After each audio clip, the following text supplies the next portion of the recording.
लिखिए brick masonry part number 2, और इस पार्ट नंबर 2 के अंदर सबसे पहली हेडिंग लिख दो, सबसे पहली heading different type of brick cuts.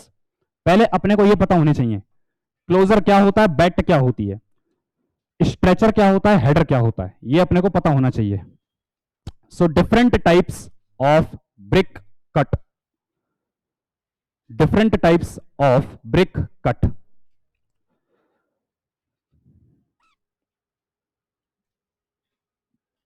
Different type of BRICS cut, पहले इनको समझते हैं।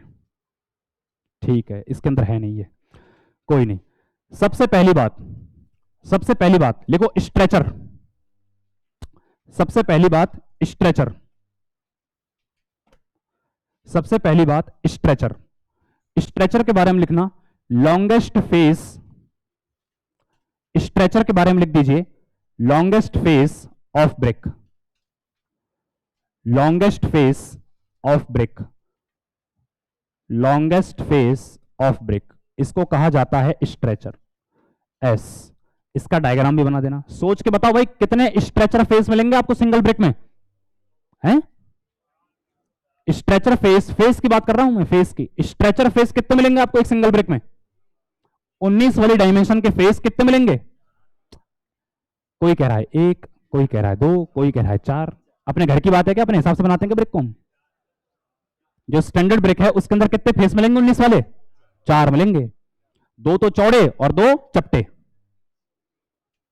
अरे जैसे आपका ये रिमोट, देखो भाई 19 एक फेस, इसके पीछे दूसरा फेस, 19 एक फेस, इसके नीचे दूसरा फेस, 4 फेस मिलेंगे आपको स्ट्रेचर के। इसके बाद लिखिए हेडर। ये बना लेते, कई लोगों ने कॉपी सिर्फ डेफिनेशन लिख के छोड़ दी है। एक तो बात क्या है, कुछ लोगों की आदत होती है अपने आप को महारथी समझने की, है वो अच्छी बात है, लेकिन फिर भी आप प्रिकॉशन वाइज उतार लिया करो। मेरा कहना यह है, कंफ्यूजन कब दिमाग के अंदर घर करती है अपने को नहीं पता चलता, इसलिए सारा डेटा नोट किया करो बोर्ड के ऊपर जो भी लिखवाया जाता है या जो मैं बोलता हूं। फिर लिखिए हेडर, हेडर, हेडर के अंदर लिखो आप, हेडर के अंदर लिख दीजिए स्मॉलर फेस इन ब्रिक।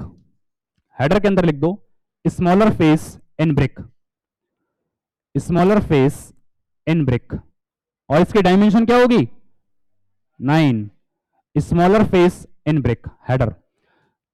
अब 9 की बात नहीं कर रहा मैं किसकी बात कर रहा हूं? हेडर फेस की। मैं 9 सेंटीमीटर की बात नहीं कर रहा, मैं किसकी बात कर रहा हूं? हेडर फेस की। तो एक ब्रिक में कितने हेडर फेस होंगे? ये रहा एक हेडर फेस और ये रहा एक हेडर फेस। 9 सेंटीमीटर की बात नहीं कर रहा, किसकी बात कर रहा हूं? हेडर फेस की बात कर रहा हूं, 2 होंगे। लिख देना 2 इन नंबर्स। ऊपर वाले में लिखा था क्या आपने 4 इन नंबर? चलो ठीक है, 2 इन नंबर्स, ये 2 नंबर में होता है। 2 नंबर का मतलब होता है डबल। और स्ट्रेचर के अंदर लिख दो 4 इन नंबर्स, 4 इन नंबर्स।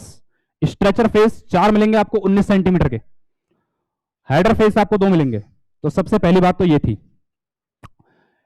इसके बाद लिखो आप अगली चीज, कोन, कोन, QUOIN, कोन, हिंदी में कहते हैं कोना। इस कमरे में कितने कोने दिख रहे हैं आपको? अगर इसको चौकोर मान ले तो 4 कोने दिख रहे हैं, 1, 2, 3 और 4। एंगल क्या है इसका? इन कोनों का एंगल क्या है? कैसे बताया? मैंने तो आपको ये बताया ही नहीं कि इंटरनल की एक्सटर्नल।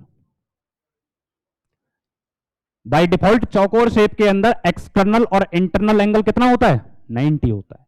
जो कोन है, कोन, ये 2 दीवारों के बीच का इंटरसेक्टिंग एंगल होता है। कौन सा वाला? इंटरनल या एक्सटर्नल? एक्सटर्नल होता है, याद रखना हमेशा। जैसे एग्जांपल के लिए इस कमरे की बात कर लेते हैं, तो इस कमरे के अंदर जो एक्सटर्नल एंगल है 2 दीवारों के बीच का, ये कितना है हमारे पास? इसको कहते हैं क्या? कोन। इसको क्या बोलते हैं? कोन बोलते हैं। एक दूसरा एग्जांपल और ले सकते हैं अपन ऐसा, बताओ भाई, इसके अंदर जो एक्सटर्नल एंगल है 2 दीवारों के बीच में, ये 90 से बड़ा कि 90 से छोटा? तो लेस देन 90 लिख सकते हैं। एक केस और हो सकता है, बताओ भाई कुछ ऐसा, यस और नो। इसके अंदर जो 2 दीवारों के बीच का एक्सटर्नल एंगल है वो कितना है?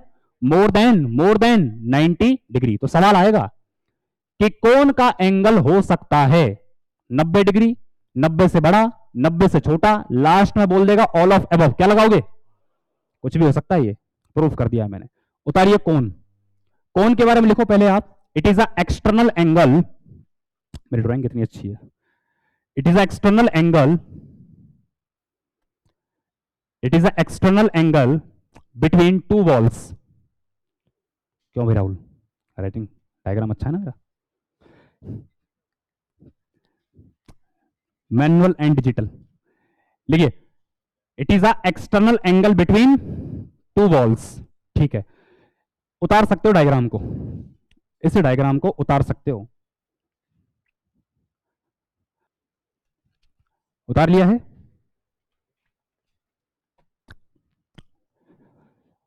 नोट कर लिया सभी ने?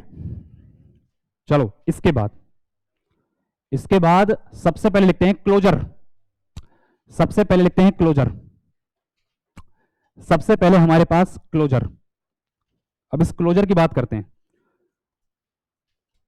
आज ही बताऊंगा, एक बार बताऊंगा, अंतिम बार बताऊंगा, जीवन में हमेशा याद रखना क्लोजर का डेफिनेशन क्या बनेगा, है कि नहीं? इधर कुछ मत देखो अभी, क्लोजर क्या चीज होती है। ये रही ईंट, लेंथ के अलोंग, किसके अलोंग? लेंथ के अलोंग ईंट को दो हिस्सों में बांट दिया जाए।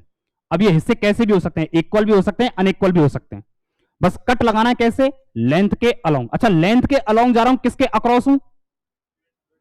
लेंथ के अलोंग हूं तो किसके अक्रॉस हूं? विड्थ के अक्रॉस हूं, यानी हेडर फेस के क्या है अपन? अक्रॉस।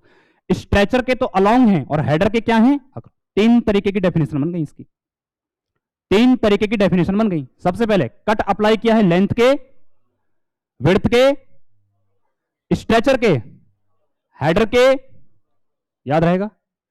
याद रहेगा?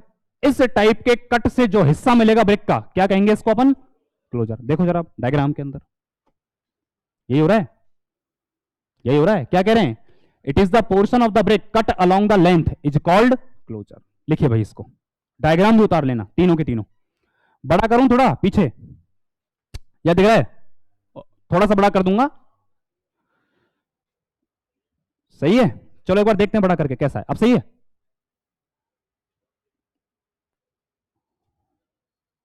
पिक्सल फट रहे हैं, ये लो उतारो।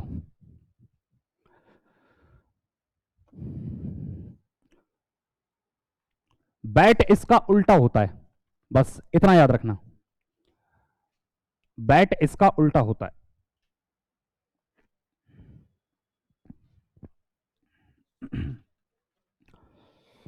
डायग्राम भी उतारने हैं आपको,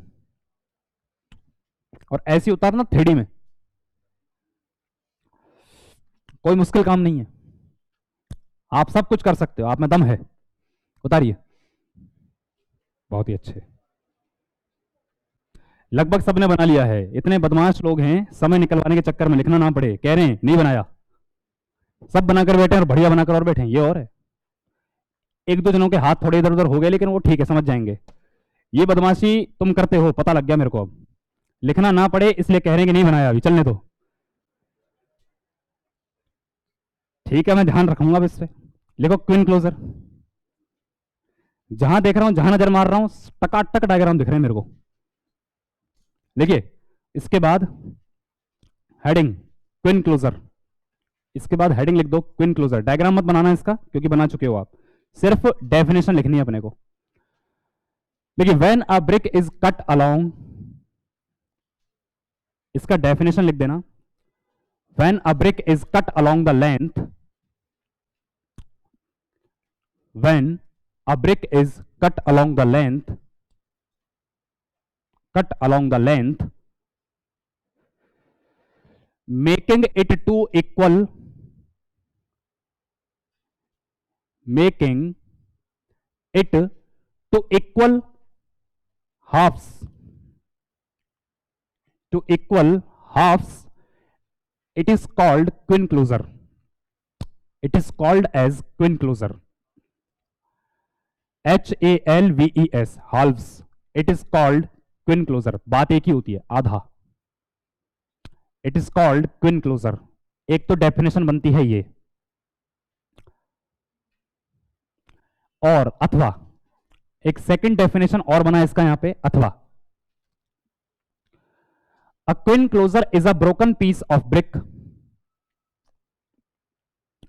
अ queen closer is a broken piece of brick, is a broken piece of brick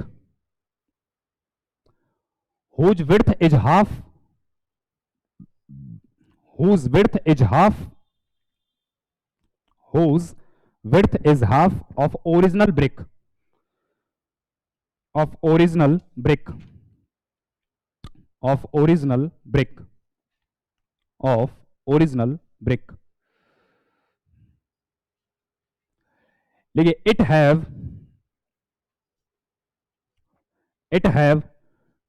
two types, it have two types, it have two types, queen closure half and queen closure quarter, queen closure half and queen closure quarter.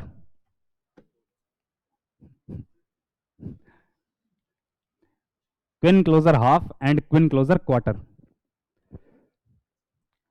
ये धरती जिन चीजों पे घूम रही है उनमें से ये भी एक चीज होती है, जो भी है ठीक है।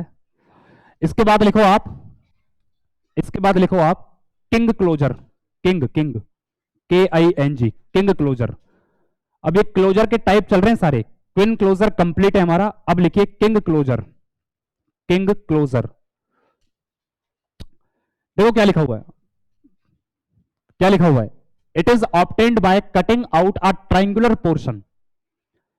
कहने का मतलब है ये हमको तब मिलेगा जब हम एक ट्राइंगुलर पोर्शन को कट कर देंगे ब्रिक में से। अब ये ट्राइंगुलर पोर्शन कट कैसे करना है, कुछ इस तरीके से कि एक फेस पर तो रह जाए आधी विड्थ और एक फेस पर रह जाए आधी लेंथ। तो आधी विड्थ और आधी लेंथ, ये जो ट्राइंगुलर पोर्शन कट के बाहर निकलेगा, इसके बाद जो ब्रिक का टुकड़ा मिलेगा, ये क्या बन जाएगा आपके लिए, किंग क्लोजर। क्या बन जाएगा, जरा इसका डायग्राम बनाना एक बार रफ में, टॉप वाला, टॉप फेस, ये तो 3D में दिख रहा है आपको, इसका टॉप व्यू बनाओ आप डायग्राम का एक बार, कैसा बना देखें। जो इसका टॉप व्यू बनेगा वो कुछ ऐसा ही बनेगा क्या, जैसा मैं बना दे रहा हूं, ये वाला देखो, आधी विड्थ आधी लेंथ, यही है क्या, ये पोर्शन कट के क्या निकल जाएगा, यहां से बाहर निकल जाएगा। अब सवाल आता है कि जो किंग क्लोजर है ये पूरी ब्रिक का कितना परसेंट होता है, बताओ भाई, बताइए, पीछे सोच के बताओ कितना होगा, ये बहुत अंदर की बात है ये। कुछ लोग कह रहे हैं 1/8, ऑप्शन रखता हूं देखो मैं, 1/8, 3/4, उसके बाद कुछ कह रहे हैं 7/8, ओके। और ऐसे अंदाजा मत मारो, डायग्राम को देखो कॉपी के अंदर कितना निकल कर आएगा। ये मेरे को तो आता है, मैं तो लिख दूंगा बोर्ड के ऊपर, मेरा क्या जा रहा है। आप लोगों ने क्या सीखा अपने दिमाग लगाकर, 3-4 साल से मैं तो ये डेटा लिखता आ रहा हूं, आप दिमाग लगाइए, आगे भी ऐसे लिखा जाएगा, लगाओ दिमाग। 3/4 कितना आ गया, अरे अरे अरे कितना आ गया, 3/4, ठीक। कितने लोगों का 3/4 है, गुड, 3 लोगों ने निकाला है 3/4, गुड। और 1/8 वाले, 1/8 वाले कितने हैं, 1/8 वाले, इनकी तो जमानत जब्त कर दूंगा मैं, महाफर्जी आंसर, 7/8, ये देखो 1/8 नहीं, 7/8 कितने लोग, अच्छा इस वाले पोर्शन की बोल रहे हो क्या, फिर तो सही है। 7/8 कितने लोग हैं, बहुत बढ़िया, शाबाश। अब गिफ्ट तो एक ही है, बंदे बहुत हैं, क्या करें बताओ, क्या कह रहे हैं ये लोग, सब में डिवाइड कर दें, ये तो हो नहीं पाएगा। अब जो लोग कह रहे हैं 7/8 एकदम सही है, 100%, 3/4 नहीं होता है, 1/8 नहीं होता है। आप जब किताब खोलकर देखोगे ऑप्शन आपको 3/4 मिलेगा, जो कि बिल्कुल गलत बात है। जो नया क्वेश्चन आ रहा है ना इस टॉपिक का, उसमें ऑप्शन क्या लिखा रहा है अब, 7/8, क्यों, इसके ऊपर क्लेम लगाया गया था, मैं बताऊंगा आपको। 3/4 तो कैसे भी नहीं आ सकता, सिंगल फेस में आप खुद देख लो, सिद्ध करके बता सकता हूं इस बात को। देखो यहां से ब्रेक को कर दो आधा, ये कितना हो गया, हाफ पोर्शन, बचा कितना, आधा, इस आधे का भी कर दो आधा, कितना आ गया, 1/4, इसका भी आधा करो, 1/4 का भी आधा कितना हो गया, तीनों को जोड़ो एक बार, कितना निकल कर आया है, 7/8। यानी किंग क्लोजर टोटल ब्रेक का कितना परसेंट होता है? 7/8% होता है। 7/8 होती है ये टोटल ब्रेक की। क्लियर है बात सभी के? पक्का? ये 3/4 याद मत रखना दिमाग में कभी भी। प्रूफ कर दिया है 7/8। चलो भाई अब उतारो आप विद डेफिनेशन विद डायग्राम। चलो नोट करो फटाफट, फिर मैं ऊपर कर दूंगा इसको जिससे 7/8 वाली कैलकुलेशन आप कर पाए। जब भी केजी पर सेंटीमीटर स्क्वायर मिले 10 का डिवाइड कर दो, ये मेगा पास्कल में आ जाती है। अब जो 100 केजी पर सेंटीमीटर स्क्वायर है इसका 10 का डिवाइड लगाओ, कितना आएगा? 10 mega pascal. First class brick की स्ट्रेंथ। केजी पर सेंटीमीटर से मत घबराओ। चलो उतार लिया है सभी ने? ऊपर कर देता हूं मैं इसको। एक सेंटेंस लिख दो, किंग क्लोजर इज, एक सेंटेंस लिख दो, king closure is 7/8, king closure is 7/8 of total brick. King closer is 7/8 of total brick. 7/8 of total brick.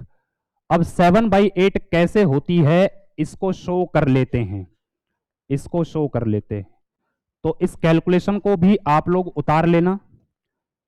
वैसे तो कोई दिक्कत नहीं है, समझ में आ ही गया है सभी के, लेकिन फिर भी प्रिकॉशन वाइज आप इसको उतार ही लीजिए। ये पोर्शन हाफ रह गया, ये पोर्शन आपका 1/4 एंड दिस इज 1/8। अगर हाफ को जोड़ दें, 1/4 को जोड़ दें, 1/8 को जोड़ दें, ये टोटल कितना आ जाना निकलकर? 7/8। बस ये 3/4 वाला डेटा दिमाग में से गायब कर देना। और आज हो चुके हैं 10:32, 10:30 हो चुके हैं पूरे। सो इससे आगे की बात हम लोग करेंगे कल। तो आज की क्लास को हम यहीं पर ऑफ करते हैं। थैंक यू सो मच, कल मिलते हैं।